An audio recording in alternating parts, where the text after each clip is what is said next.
In the realm of true crime, there are cases that cast ominous shadows over our collective consciousness. These are the mysterious, disturbing crimes where the identities of perpetrators are hidden, concealed, even through the relentless passage of time. These are the cases where the perpetrator remains unknown and justice remains unserved. Welcome to Perpetrator Unknown, the podcast that dives deep into the abyss of these bone-chilling narratives and unsolved crimes. We are here to illuminate the darkness, to unearth answers to the mysteries that have confounded investigators, fractured families, and left communities haunted for years. I'm your host, LA. Join me as we journey into the heart of these mysteries. Together, we'll review the facts of the case, piece together evidence, analyze the crimes, and explore the lives forever altered by the events we'll uncover. In this inaugural series, we delve into a year that started with promise, but descended into darkness. Beneath South Florida's sunny exterior and facade of tranquility, a sinister underbelly emerged, spawning a sequence of events that continue to elude comprehension. In Season 1, we're digging deep into a collection of odious crimes that remain unsolved to this day. Although we cannot definitively state that these events are connected, there are eerie similarities, including that each one originated in 2007 at the upscale Town Center Mall in Boca Raton, Florida. If you haven't already explored episodes 1 through 3, I strongly recommend you start at the beginning. In those installments, we began our exploration of these heinous crimes. In today's episode, we'll delve deeper and learn more as investigators discover parallels and potential links between the cases.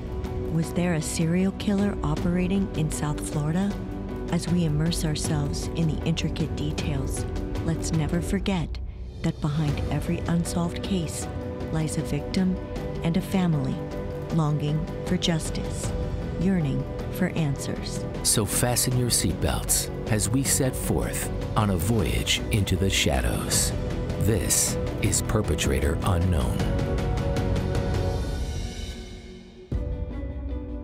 As a reminder, and for context, let's briefly recap the unsettling events that unfolded in 2007 at the upscale Town Center Mall in Boca Raton, Florida. On March 23rd, the first victim, Randy Gorenberg, a loving wife and mother, met a tragic end, brutally murdered after leaving the mall, shot and ejected from her vehicle in broad daylight. Despite receiving widespread media coverage, the case was initially perceived as an isolated incident, and with time passing, law enforcement found themselves unable to rule out the potential involvement of family members. Just months later, on August 7th, a chilling abduction transpired at the same mall, involving a woman known to us only as Jane Doe, along with her toddler son. While Jane Doe and her son managed to survive this nightmarish ordeal, crucial details were withheld from the public. Law enforcement's press release, issued with blatant omissions and factual discrepancies, later raised eyebrows. The hidden incident only came to light with the shocking double homicide of Nancy and Joey Bochicchio, a devoted single mother and her 7-year-old daughter, who were discovered shot and bound in the back seat of their vehicle at the Town Center Mall on December 12th. In the aftermath of the devastating Bochicchio murders, family, friends, and acquaintances of Nancy and Joey were engulfed in the profound sorrow of their loss. On the evening of Thursday, December 13th, the day after their murders, the show did go on at St. Jude's Catholic School. Over 200 attendees had gathered to witness the Christmas pageant, the one in which Joey was to play a reindeer. And as the young students gracefully took the stage, Principal Debbie Armstrong called for a moment of silence to honor the memory of Joey and her mother. The performance was dedicated to Joey, her beloved mother, their family, friends, and to everyone who knew and cherished them. As friends and family navigated the emotional loss of Nancy and Joey, the broader public scrutinized the events leading up to the double homicide, focusing on the abduction of Jane Doe and her young son. Persistent and vexing questions lingered. Could a more robust response from law enforcement, or perhaps heightened media coverage, have altered the course of those fateful events? Sadly, speculation remains the only currency in this tragic narrative. Whether such actions could have prevented this heart-wrenching tragedy will forever remain unknown. Nevertheless, Joanne Bruno, Nancy's resolute sister, emphatically asserts that had Nancy been aware of Jane Doe's ordeal, she would never have taken Joey to the mall that day. Tragically, the swirling maelstrom of possibilities gave way to the chilling reality that unfolded that unfortunate day. Like many others who traversed the bustling corridors of the mall, Nancy Bochicchio was blissfully unaware of the lurking peril. Yet she diverged from the masses, crossing paths with a fate far darker. As the 14th of December dawned, a community gripped by trepidation saw the city of Boca Raton Police Department and the Federal Bureau of Investigation take swift and robust action. A reward poster surfaced, offering an unprecedented sum of up to $350,000 for information that could illuminate the path to justice for Nancy and Joey. A composite sketch unveiled a person of interest, described as a white or Hispanic male with golden brown skin, a regular build, and a height ranging between 5'10" and 6 feet tall. Law enforcement believed this individual, possibly sporting a short, curly ponytail, held the key to unearthing the truth. Amid the shadows of abduction and murder, an intricate tapestry of connection emerged. Although a veil of mystery shrouded the actual events, investigators had quickly discerned a chilling synchronicity. The perpetrator of Jane Doe's ordeal and the force behind Nancy and Joey's grim fate were seemingly one and the same. Captain Matthew Duggan of the Boca Raton Police Department stated that once on the scene, law enforcement saw parallels and immediately knew that there were definitive links between the two cases. The victims were bound in the exact same manner that Jane Doe had been, and similarly, goggles were used as a sensory deprivation device to cover the eyes of one of the victims. This interplay of parallels spurred swift action. Law enforcement reached out to Jane Doe on the dawn of December 13th, asking her to again recount the horrific ordeal. Reflecting on the situation, she stated, "I got a phone call in the morning telling me that a mother and her child were found murdered at the mall. I don't even know the words to describe it. Like, my heart sank. I knew it was him." Jane Doe was willing to help as detectives also sought her collaboration in sketching the suspect's visage, a critical step towards unraveling the enigma. Indeed, the courage and bravery of Jane Doe cannot be overstated. Despite the looming threat of a dangerous killer still at large, a predator who had not only abducted her, but one who had also retained her name and address, Jane willingly chose to actively participate in the efforts to catch him by providing critical and accurate information that could help identify the perpetrator. She placed herself at risk. The abductor had warned her that he would return for her if she described him accurately to law enforcement. Jane Doe defied his warning, and her willingness to provide this vital information, even when her own well-being was at risk, reflects her remarkable strength and determination in the pursuit of justice. Her actions demonstrated a profound commitment to protecting others from harm and ensuring that the perpetrator would be held accountable for his crimes. In an interview for a national television show, Jane later stated, "I'd like to see him get caught.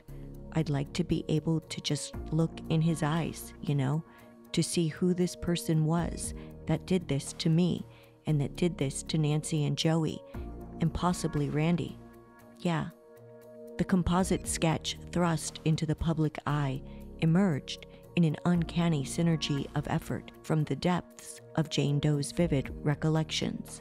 The victim, whose account was once questioned, now stood as one of law enforcement's most valuable assets. The Boca Raton Police Department orchestrated a powerful alliance, forging connections with the Palm Beach County and Broward County Sheriff's Offices, the Florida Department of Law Enforcement, the U.S. Marshals Service, the Federal Bureau of Investigation, and the FBI's Behavioral Science Unit. Tireless hours cascaded into a manhunt, a collaborative symphony of resources, as a profile began to take shape, providing insight into the intricate psyche of a killer. The collective gaze of justice bore down upon the malevolent figure responsible for the tragedies. Law enforcement's belief that the same individual was responsible for both the Jane Doe and Bochicchio cases raises a compelling question. Why did he spare Jane Doe and her son while brutally ending the lives of Nancy and Joey? The answer would seem to revolve around the concept of control. On one hand, Jane Doe exhibited compliance by following the perpetrator's commands and refraining from resistance. She also attempted to establish a human connection with him, possibly making herself appear less threatening in his eyes. On the other hand, it appears that Nancy vehemently fought back against the perpetrator. Her resistance disrupted his control, leading to her tragic fate. In 2008, former FBI profiler Mark Safarik commented on the perplexing dynamics of these cases. Although not directly involved in any of the investigations, Safarik highlighted the crucial factor of control. He posited that the perpetrator gleaned insights from Randy Gorenberg's case, recognizing her as a victim who resisted his control. Safarik went on to suggest that if the same individual were behind all three crimes, the realization might have dawned on him that victims with small children could be more susceptible to his attempts at domination. The perpetrator's ability to maintain composure hinged on controlling the situation, and any loss of this control appeared to escalate the severity of the situation and its outcome. While the issue of control might have been a component of the emerging profile of the killer, law enforcement officials involved with the case refrained from making public comments at that time. Nonetheless, another former profiler shared his thoughts with the media. Greg McCrary, a retired special agent with decades of experience in the FBI's Behavioral Science Unit, noted that the use of goggles in these crimes suggested a distinctive signature rather than a mere necessity for the robberies. This signature carried a ritualistic undertone, indicating the presence of a personal or idiosyncratic need, or possibly an underlying psychopathological motivation driving the perpetrator's actions. McCrary, who was sharing his insights as a forensic psychology instructor after dedicating 26 years to the FBI, emphasized that understanding why this ritual satisfied the offender remained a mystery. McCrary further observed that if the same individual were responsible for both the August abduction and the December double homicide, it would signify a deliberate pattern. According to McCrary, the choice of the mall as a target suggested a comfort zone, as criminals often opt for familiar places for specific reasons. McCrary expanded on his belief, suggesting that the perpetrator likely had a certain level of familiarity with the location. This would enable effective navigation, making that particular mall a preferred choice for his criminal activities. It's important to again note that McCrary was not involved in the investigation. He was providing insights to local journalists based on his expertise and experience in the field. However, contrary to McCrary's remarks, there are indications that the killer might not have been acquainted with the area. Jane Doe's account suggests he was unfamiliar with the surroundings, even accidentally getting onto a toll road.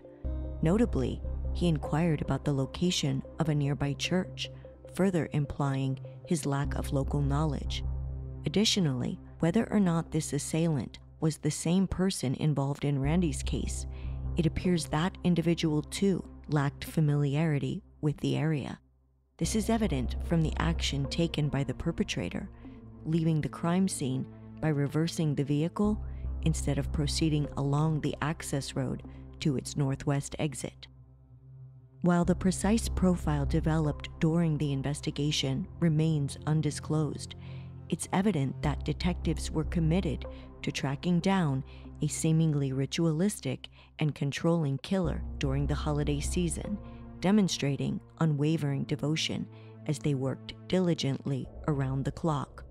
All 198 officers within the Boca Raton Police Department threw themselves into the pursuit of the predator, setting aside their personal plans.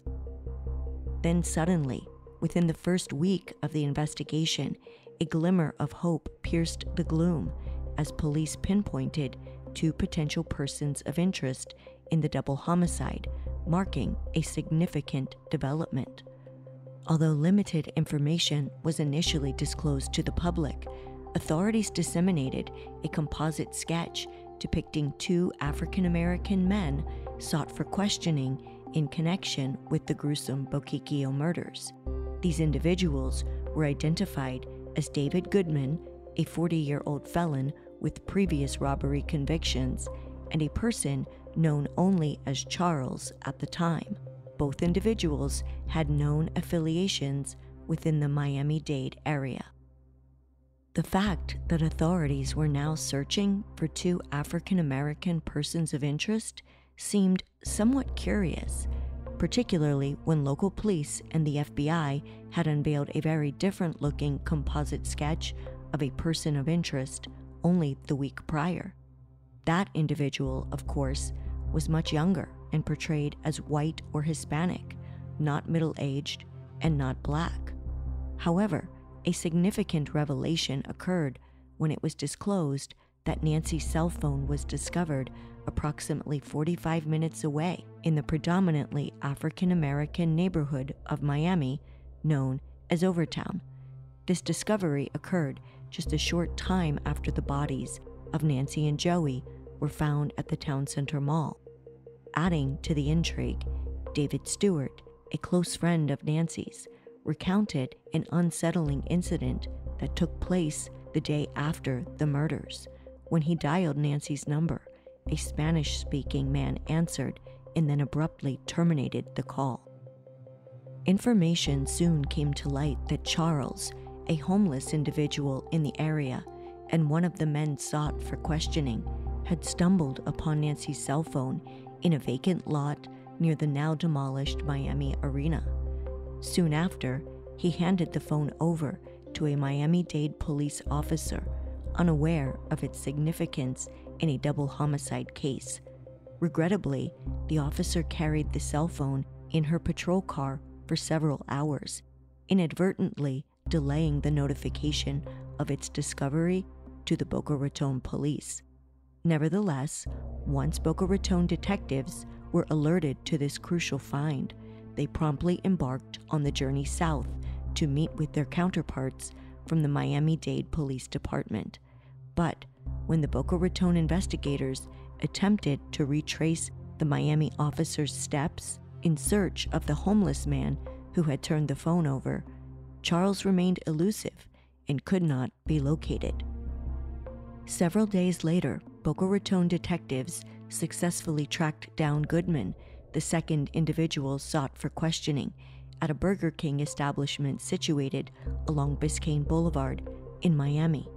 During his cooperative interaction with investigators, Goodman disclosed that he had come across Nancy's credit cards a few days after the homicide in an area that at the time was recognized as Omni, situated north of downtown Miami and now known as the Wynwood Art District.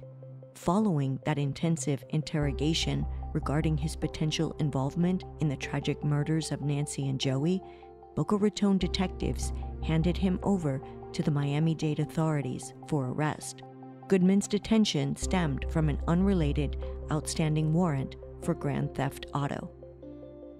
Within days, police also located the remaining subject, 50-year-old Charles Jackson, who had ostensibly found Nancy's cell phone. Jackson willingly cooperated and offered information for further investigation.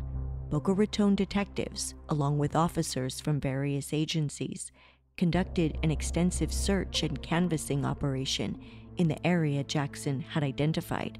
They engaged with numerous individuals in that vicinity, dedicating extensive time and effort to distributing flyers, scrutinizing surveillance footage, and pursuing leads. However, it soon became evident that the initially hopeful lead had failed to establish any concrete link to the shocking crime, leaving investigators in a frustrating state of impasse. The discovery of Nancy's cell phone and credit cards in Miami neighborhoods raises several questions. Had the meticulous perpetrator intentionally disposed of Nancy's phone and credit cards in African American neighborhoods, aiming to mislead law enforcement? Certainly, that scenario seems plausible, perhaps even likely, as the abductor had instructed Jane Doe to falsely describe him as a black man to authorities. Alternatively, did the perpetrator merely discard these items on his way back home? As the investigation continued, the community demanded answers. On Friday, December 21st, Boca Raton Police Chief Dan Alexander addressed the public for the first time regarding the ongoing investigation into the murders of Nancy and Joey Bochicchio. He described the probe as a comprehensive effort spanning state borders, employing a wide range of investigative techniques, ranging from traditional detective work to covert operations. Notably, police patrols were increased both around the town center mall and citywide. Furthermore, collaboration with law enforcement agencies nationwide was underway to uncover potential patterns related to the perpetrator. Chief Alexander disclosed that Boca Raton detectives were actively pursuing leads, processing crucial evidence, and seeking individuals with information about the Bochicchio's tragic case.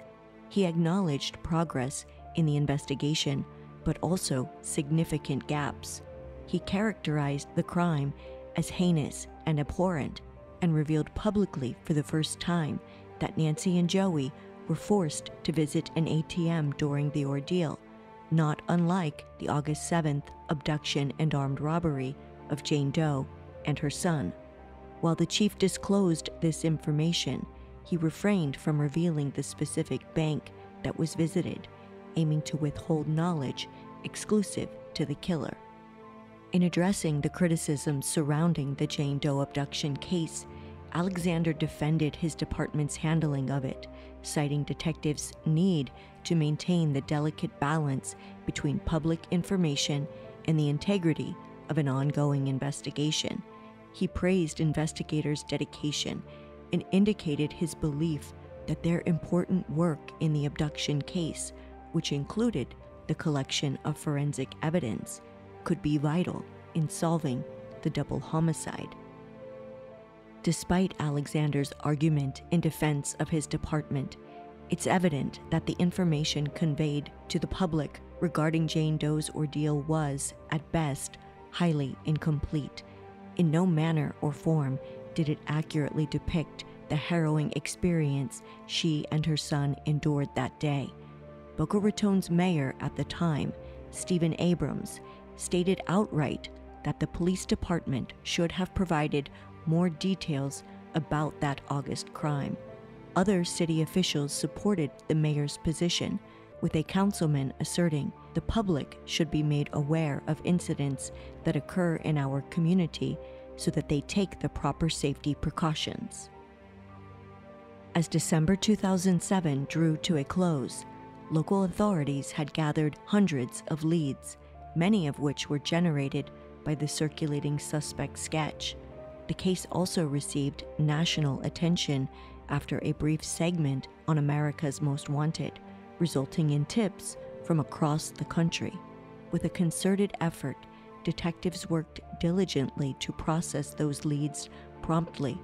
By the end of 2007, all leads had been assigned to law enforcement personnel, with approximately 3/4 of them thoroughly investigated. Detectives also continued their exhaustive review of surveillance footage and conducted interviews with mall employees and shoppers. Notably, despite their thorough efforts, they found no evidence indicating the killer's presence inside the mall on that fateful day. Careful scrutiny of the video surveillance led investigators to confidently assert that Nancy and Joey had not been stalked inside of the mall premises. Meanwhile, Nancy's sister Joanne was still trying to process the devastating loss.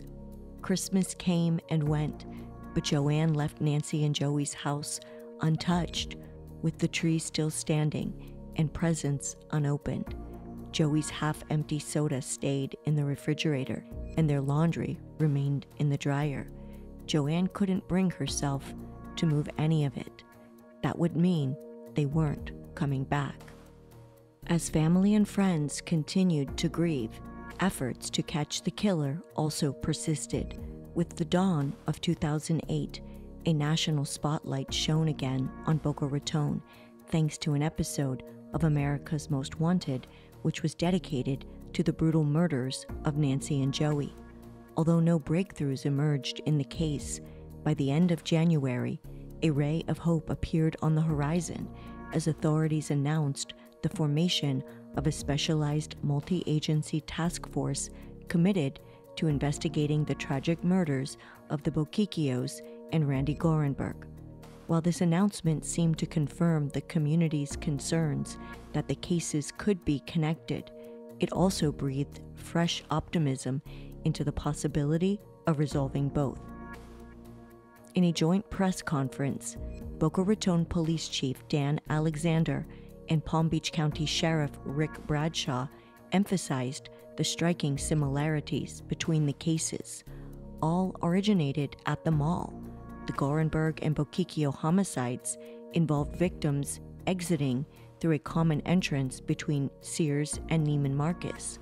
Furthermore, the murders of all three victims concluded with similar injuries to the same body regions.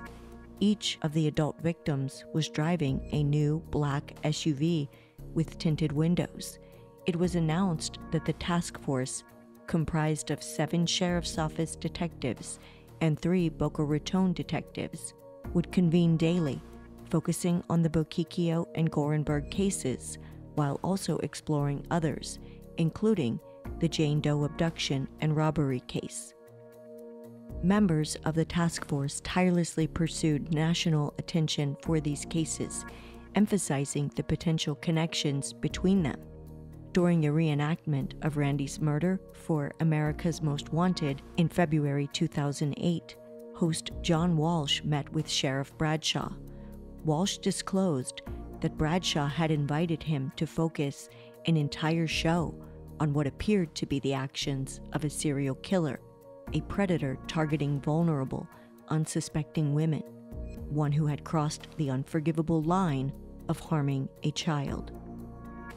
During the taping of that episode, Bradshaw highlighted the connections that tied the December murders of Nancy and Joey Bochicchio to Randy Gorenberg's homicide 9 months earlier.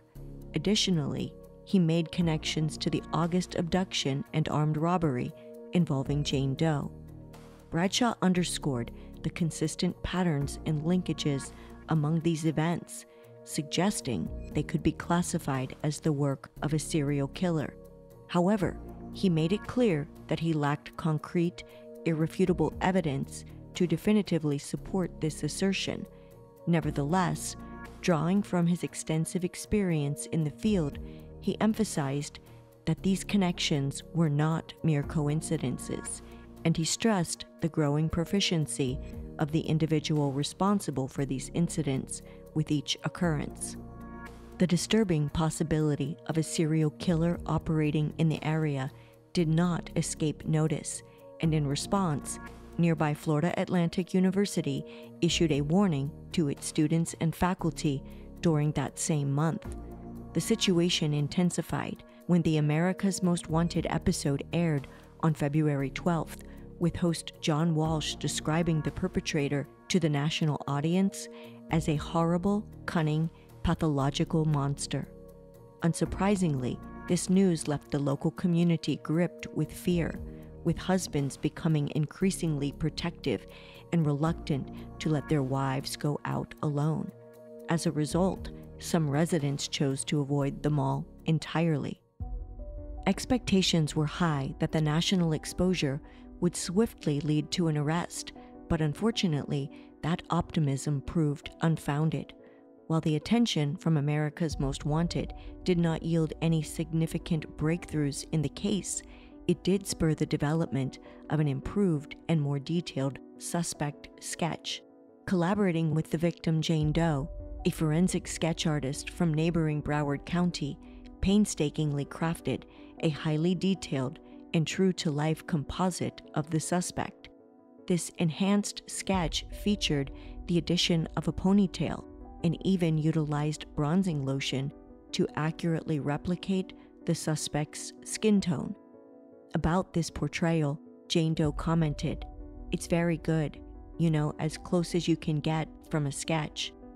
Detective John McMahon, reflecting on the victim's contribution, remarked, "I just felt that I was dealing with a very brave and strong person." Only a few months later, it appeared that the enhanced sketch had served its intended purpose. An anonymous tip reached the Palm Beach County Crime Stoppers operator, reporting a man who bore an uncanny resemblance to the sketch of the suspected Boca Town Center Mall killer. This man had been observed following a woman and her child into the Aventura Mall, another upscale shopping center located 32 miles southeast of the town center. Eerily, he trailed the pair into the mall through the Nordstrom entrance, and security camera footage substantiated a striking likeness to the sketch. Detectives immediately launched an active search for both the man and the caller, recognizing that the development had the potential to be a significant turning point in the case. Perhaps it was the missing puzzle piece that would solve all the mall cases. Within days, the man was located. His distinctive floppy beige hat, golden brown complexion, and dark hair neatly pulled back into a ponytail hauntingly mirrored the kidnapping and murder suspect. When approached by an officer, the suspect grew belligerent. When asked for his identification, he claimed he had lost it, and he was subsequently charged with resisting arrest. Accompanied by her attorney, Jane Doe bravely rushed to the Aventura police station to participate in the suspect's lineup. What was she thinking as she made her way to the station? Perhaps she was reliving the trauma, or maybe she hoped that her lived nightmare was finally coming to an end. Expectations were high, but unfortunately, it didn't turn out to be the breakthrough Jane Doe or investigators had hoped it would be. After observing the suspect in custody, Jane Doe was quite certain that the man held by police was not the same individual who had abducted her 9 months earlier. Apart from his similar appearance, there was no evidence linking the 27-year-old to the town center mall crimes. It was yet another dead end, a harbinger of the years of frustration and unanswered questions that would follow in the case. However, even as the Bochicchio and Jane Doe cases seemed to quickly stall, additional evidence and new theories would emerge in the Gorenberg case. That's next time on Perpetrator Unknown. As we delve deeper into the perplexing cases that comprise the town center mall crimes, we are left with more questions than answers. Each of these tragic stories, which began in sunny South Florida, took a dark and unexpected turn. The mysteries that surround these heinous crimes still exist over 16 years later, but the search for answers continues, and the quest for justice remains unyielding. I'm LA, and I've watched these cases unfold for nearly 17 years. When I decided to create my own true crime podcast, beginning with these cases, my teenage daughter thoughtfully advised me that I may not have a voice for podcasting. Annoyed, but utilizing my best parenting skills, I thanked her for her input and pondered for a moment, recognizing her point. But then I realized something crucial. Unlike the victims whose stories I'll be recounting, I still have a voice. So I'm using this voice on behalf of those victims to help find answers and deliver the long-awaited justice they deserve. If you have information related to Randy Gorenberg's case, please contact Detective William Springer of the Palm Beach County Sheriff's Office at 561-315-4188. Or if you have information related to the Nancy and Joey Bochicchio case or the Jane Doe abduction case, please contact the Boca Raton Police Department Detective Bureau at 561-338-1264. If you have information about any of these cases but would like to remain anonymous, you may call Palm Beach County Crime Stoppers at 1-800-458-TIPS.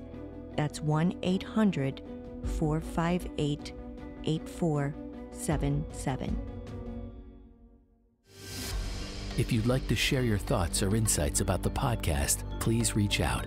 You can find our contact information in the show notes. We'd also like to encourage you to share the podcast, leave reviews, and engage with us on social media.